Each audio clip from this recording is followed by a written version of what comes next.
News at 5. Last week, President Trump declared a national emergency on the southern border of the U.S. The declaration allows the president to move money, essentially financing a border wall. Here to talk about this is Travis County GOP Chairman Matt Mackowiak and Glenn Smith from Progress, Texas.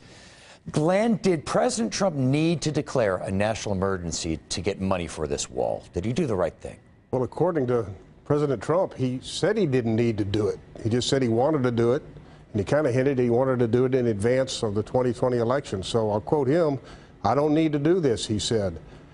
You know, this wall, whatever part of it is completed outside of the fenced areas and urban areas like we've discussed before, it's not so much a wall as it's an obscene gesture to people south of the border all the way to South America and frankly the rest of the world. It's like America thumbing its nose at everybody that's not a white American.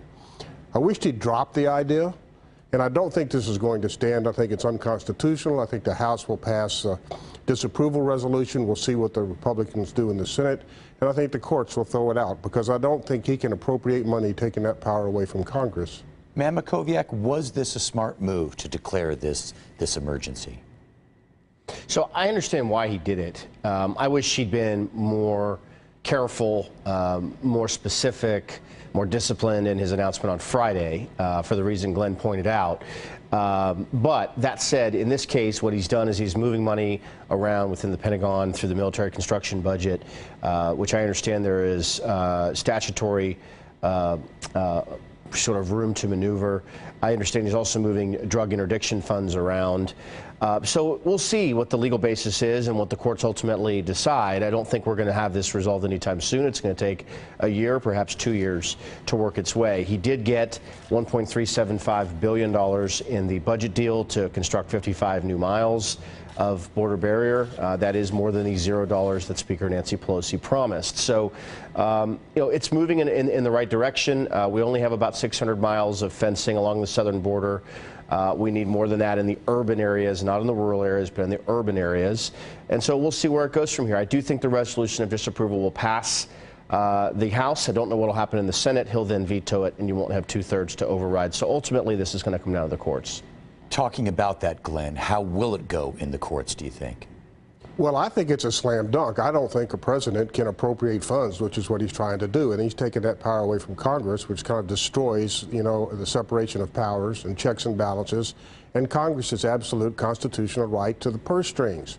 So he's really trying to reappropriate money. He's not just like moving money like I might move money from my sock drawer to my pocket. He's appropriating money from one place and reappropriating it to another place. And the Constitution doesn't allow that. Now, in this special circumstance, trying to guess what the courts are going to do, I'm kind of with Matt. You know, I don't know. These are odd times, but I hope to God that they rule on behalf of the Constitution and the future of an actual, you know, democracy. Matt Mackowiak, does something like this end up in the Supreme Court?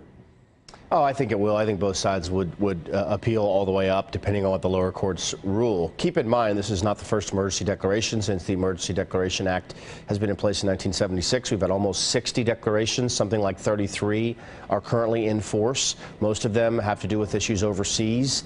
I do think the President of the United States should have pretty wide latitude to defend the country as it relates to national security, and certainly a foreign border. Our border between us and a foreign country should be you know, a key responsibility for the President of the United States. Glenn puts his finger on the right issue. The question is, can he move money? And so we're going to find out what the answer to that question is. Okay, we've got to wrap it up. Glenn, Matt, thank you both very much. Thanks.